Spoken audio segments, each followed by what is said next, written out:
Welcome to Chillin' 101. We hope this video helps. You're starting with the essentials. Open Widgetsmith and confirm it has photos and calendar permissions so content appears on the lock screen. Once done, create a new widget by selecting the exact size you want for the lock screen layout. Sizes affect composition and legibility.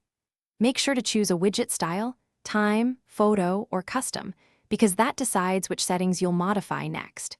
You'll now enter the customization panel where you pick fonts, colors, and data sources to prepare the widget for iOS lock screen integration. Now you'll refine the widget's look and function. Select font, color, background opacity, and alignment so the text is readable on varying wallpapers. You should add a photo or link a calendar/data source if you want live content.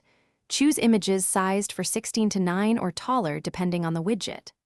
Once configured, layer elements, image background plus a semi-opaque overlay and time/date to preserve contrast. Make sure to preview at actual lock screen scale so icons and text don't get clipped or overlap notifications. Finish by adding the widget to your lock screen.